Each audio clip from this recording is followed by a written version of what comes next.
Bienvenidos y bienvenidas a un nuevo episodio de Telco Talent, un podcast de Optare Solutions. Hoy recibimos a Rebeca Calvo, cofundadora de Mentines. Rebeca nos cuenta cómo la tecnología nos puede ayudar a elevar la salud mental en las organizaciones de una simple iniciativa aislada a un pilar estratégico de excelencia. Soy Manu Ojea y empezamos aquí en Telco Talent.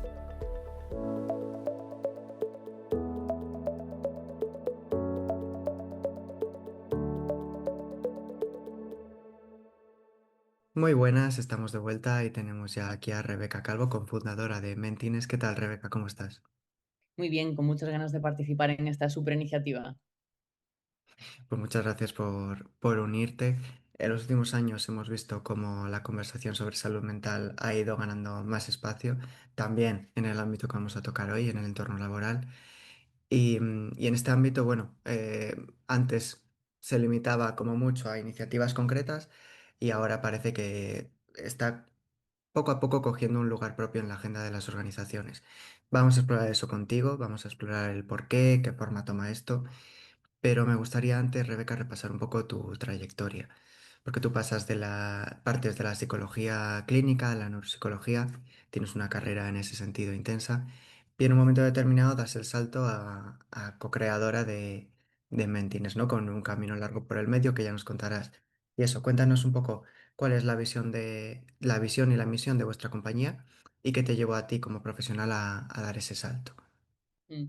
Pues la verdad es que empezando un poco por el momento en el que di ese salto, yo, como bien dijiste, soy psicóloga general sanitaria y neuropsicóloga, es decir, en ese momento estaba muy enfocado en lo que pues, la gente entiende, ¿no? Como la carrera clínica dentro de la psicología, pero había algo dentro de mí cuando hacía esas sesiones de terapia, especialmente con personas adultos, que me hacía ver que muchos de los problemas que venían a consulta o a terapia no eran problemas meramente individuales, eran problemas que tenían que ver con un contexto y muchas veces el contexto laboral tenía un papel muy relevante, ojo, a veces positivo y a veces negativo, ¿no? Yo tenía como ese run run en la cabeza cuando apareció la oportunidad de cofundar Mentines, allí por el 2021, de la mano de Javier Serrano, que es el CEO de la empresa.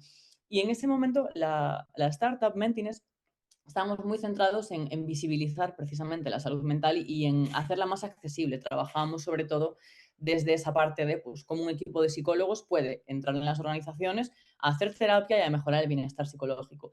A día de hoy esa misión es mucho más amplia y de hecho nos gusta decir que nos dedicamos a humanizar las organizaciones porque no trabajamos solamente lo puramente individual de la mano de este equipo de psicología, sino que también trabajamos a la hora de detectar cuáles son las causas latentes, por ejemplo, de la mano de herramientas de tecnología, y sobre todo también en cómo capacitar a los managers como figuras clave a la hora de promulgar el bienestar y trabajar el bienestar de los equipos. Entonces, es una misión, ¿no? Que trabaja el liderazgo, que trabaja la cultura, que trabaja el clima y que tiene como consecuencia final la seguridad psicológica y el bienestar psicológico del equipo dentro de la empresa.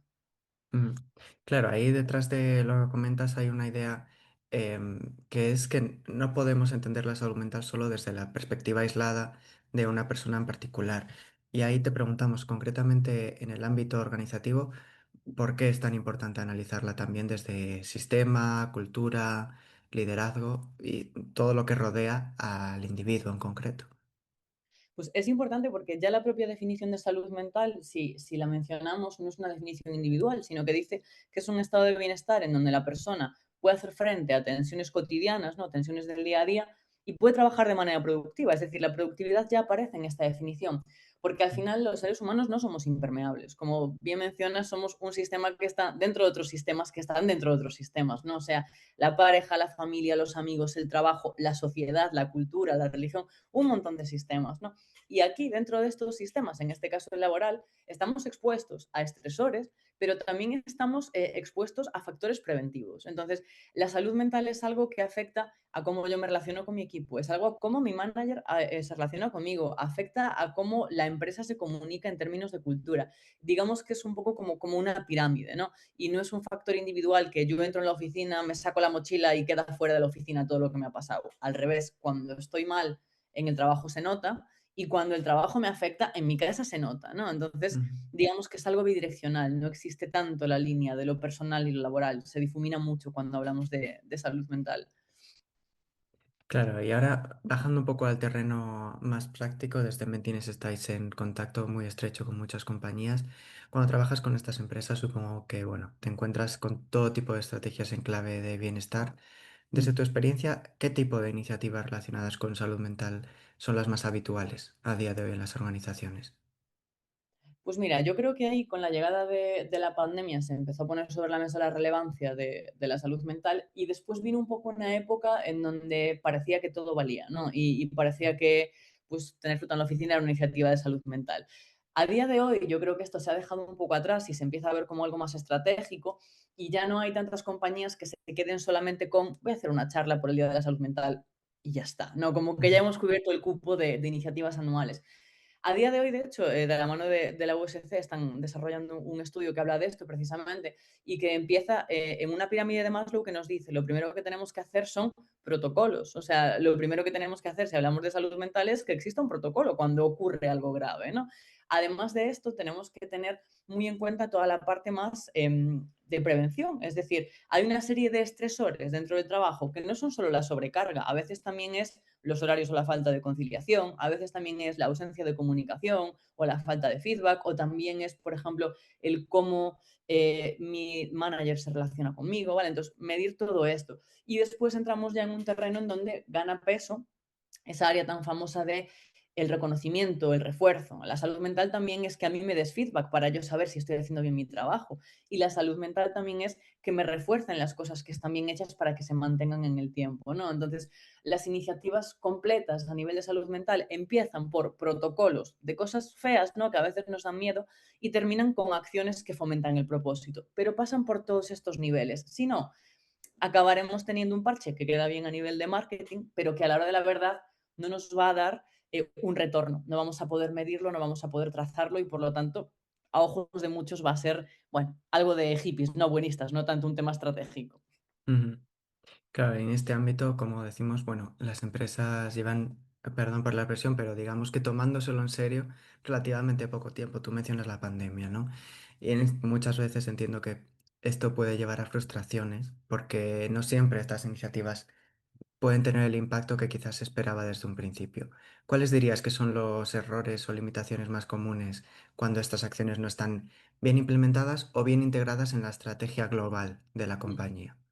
Yo creo que la primera es, bueno, a veces parece obvio, pero hay empresas que no lo ven desde recursos humanos, sino que lo ven desde otros departamentos como marketing. Esto tiene que ser estrategia de personas y recursos Ujú, humanos tiene que estar en el comité. Entonces, si recursos humanos no están en el comité, vamos a plantearnos el calado de esta acción y si no es una estrategia que se hace desde personas, a lo mejor es un logo más que una estrategia real, ¿no? El segundo es el hacer una acción aislada. Nosotros si hablamos de salud mental tenemos que hablar de la continuidad, no de la foto fija. Esto aplica a una formación, pero aplica también a una encuesta. De poco me vale hacer una encuesta anual cuando todo el mundo acaba de vacaciones, que igual están súper contentos. Tendremos ujú, que tener una foto que nos permita entender la realidad continua, ¿no? Para saber si estamos igual de lo que estábamos en diciembre, estamos mejor o estamos peor. Y luego creo que otro gran error es no involucrar a los managers en todo este tipo de acciones y simplemente sacar la iniciativa y creer que va a funcionar por arte de magia. Los managers van a ser un catalizador de que esta acción se comunique, de que la gente participe, de que entiendan la relevancia y de fomentar que esta acción esté en rutinas de nuestro día a día y no en el día de, que es un error muy, muy común. Yo creo que estas tres cosas son claves. Si recursos humanos no están en comité a la hora de plantearlos, si los managers no participan y si no se ve como algo continuo, no es una estrategia, es una acción aislada. ujú. Bueno, y en paralelo a todo esto y de forma más reciente todavía, han estado Mm, apareciendo proyectos como puede ser Mentinest, que mm, combinan psicología aplicada, tecnología e incluso a veces inteligencia artificial para abordar mm. la salud mental en las organizaciones. Cuéntanos qué aporta este enfoque frente a modelos más tradicionales, quizá.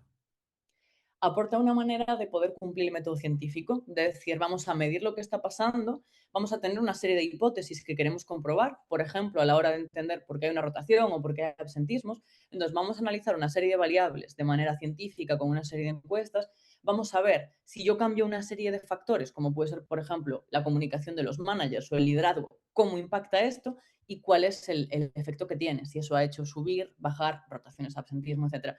Este es el peso que tiene el enfoque científico dentro del trabajo de la salud mental en las organizaciones.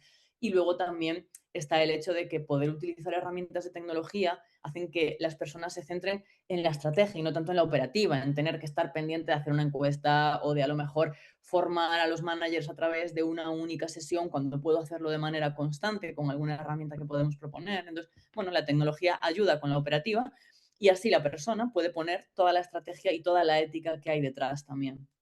Mm.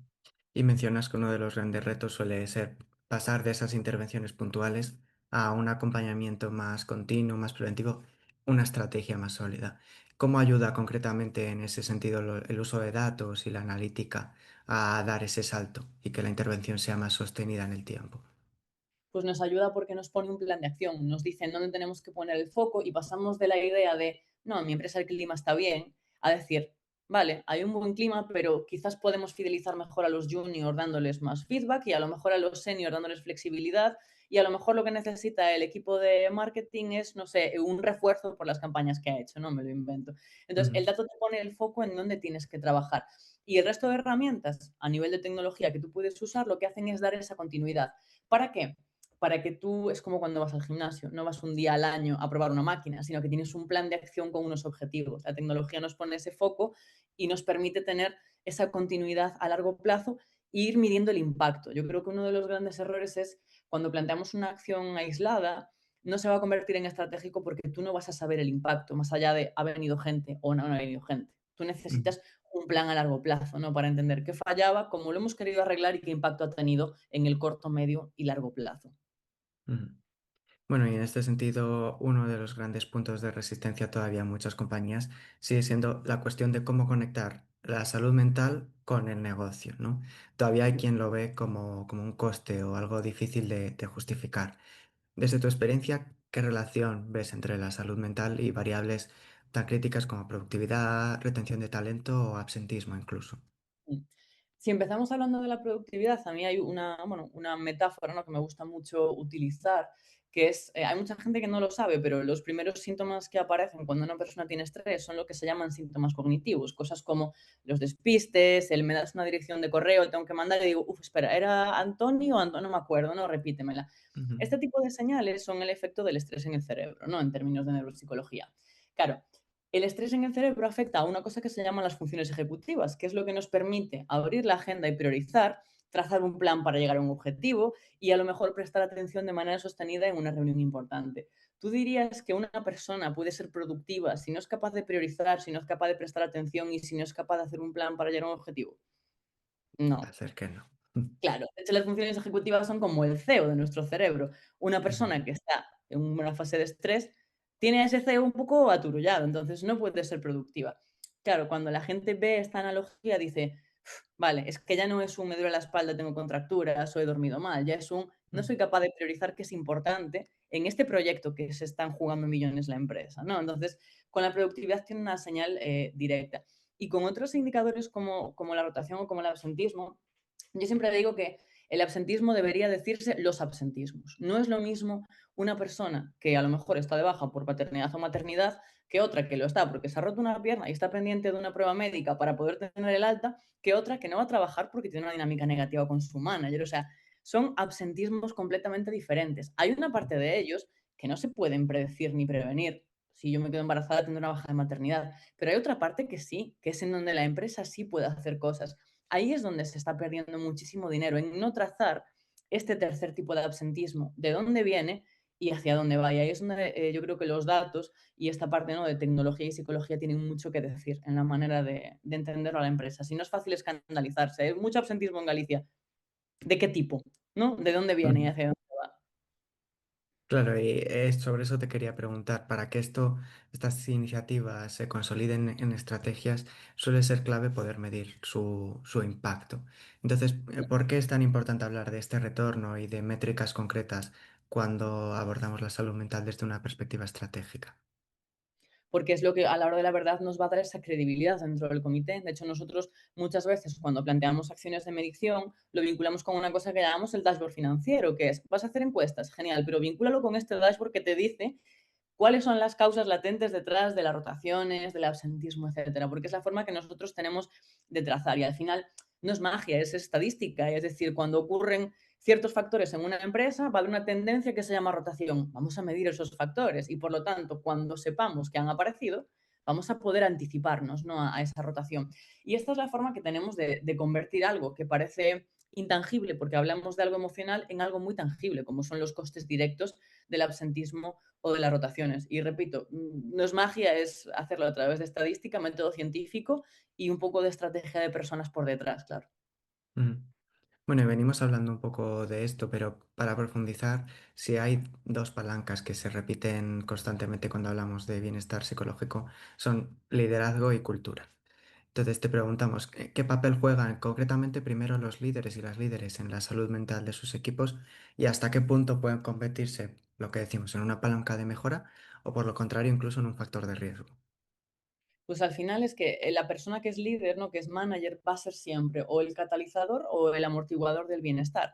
Va a ser la persona que, si está cualificada, capacitada y preparada, sepa incluso detectar señales de alerta de que su equipo se está quemando y saber cómo canalizarlas, o al revés, va a ser la persona que genere ese nivel de estrés en todo el equipo. Entonces, son un poco como los guerreros que están en primera fila, ¿no? Y la empresa decide si los manda sin armadura y sin ningún tipo de herramienta para enfrentarse a Ujú, esto, o si los manda preparados para saber qué señal es una señal de estrés y cómo encauzarla en lugar de empeorarla. Al final, es lo que decíamos antes, ¿no? Cualquier acción que plantee la empresa, sea usar una herramienta, sea hacer una comunicación, sea hacer un taller, unas jornadas, unas sesiones, van a caer en cascada hacia los managers y los managers van a tener un peso muy grande en que esto llegue a toda la capa de empleado final, no solo para que la gente asista, sino para que sepan la importancia que tiene y estén también alineados, vaya.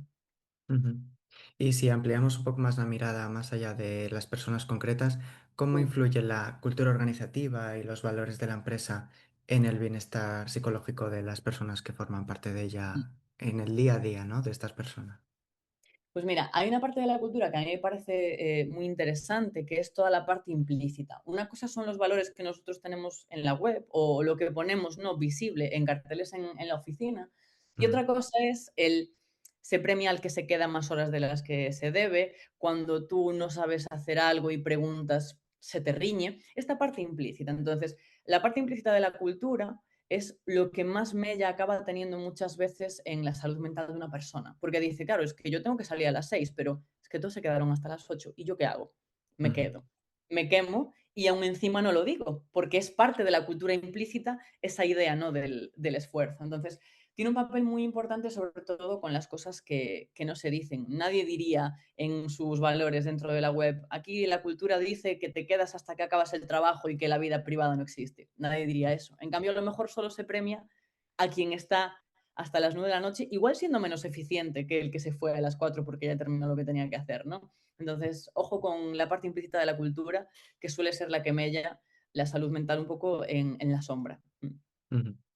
Pues Rebeca, nos vamos acercando al final del capítulo, pero antes de cerrar, me gustaría mirar un poco más hacia adelante. Sabemos que estamos en un momento de cambio profundo en la forma de trabajar y de organizarnos, y la salud mental es uno de los aspectos, sin dudar, sin lugar a duda, a tener en cuenta. Así que en ese sentido te preguntamos, si tuvieras que trasladar una idea clave a aquellas empresas que quieren ser más humanas y más empáticas, pero sin que duden de que pueden hacerlo sin renunciar a la eficiencia y a la competitividad, ¿qué mensaje les darías? Pues les daría el mensaje de que creo que todos nos hemos dado cuenta que en el mercado actual las reglas de juego han cambiado y ya no llega con liderar como se lideraba hace 60 años, ya no llega con hacer los productos que se hacían hace 50 años, ni con venderlos como se vendían hace 50 años. El tablero de juego se ha reiniciado y hemos entrado, y lo ha dicho Forbes en las predicciones de este 2026, en lo que se llama la Skill Based Era, que es la era en donde va a pesar más esa habilidad que tú tengas como ser humano que a lo mejor esa habilidad técnica o ese título que lleves Mm, detrás. Entonces, teniendo esto en cuenta, tenemos que potenciar las habilidades humanas de nuestro equipo, de empleados, de managers, de dirección, de todos, porque eso es lo que va a ser nuestra ventaja competitiva, no un producto que a lo mejor se queda obsoleto en 2 meses o un servicio que puede necesitar cambios con los mercados que tenemos, ¿no? Entonces, potenciemos las habilidades humanas porque van a ser la ventaja competitiva de las empresas que se queden y sobrevivan a estos mercados que tenemos y dejemos atrás esa idea de que sirve seguir haciendo las cosas como las hicimos hasta ahora, porque creo que en todos los ámbitos de nuestra vida nos hemos dado cuenta que ya no sirve lo que servía antes, vaya. Es muy interesante, Rebeca, ese mensaje final, así que nos quedamos con él. Y ahora sí, Rebeca Calvo, cofundadora de Mentinis, muchas gracias por pasar este rato ante el Cotalent. A ti, un placer enorme. Y antes de cerrar, como siempre, os agradecemos a todas las personas que nos escucháis en cada capítulo. Os animamos a seguirnos en las redes sociales de la compañía. Estamos en LinkedIn y X para estar al tanto de las noticias de Optar y, por supuesto, también de Telco Talent, del podcast. Nos podéis encontrar en la dirección de correo telcotalent@taresolutions.com, también contacto inversión@taresolutions.com, como siempre mencionamos. Y de nuevo, muchas gracias por estar ahí, gracias por escucharnos y nos vemos en la próxima conexión.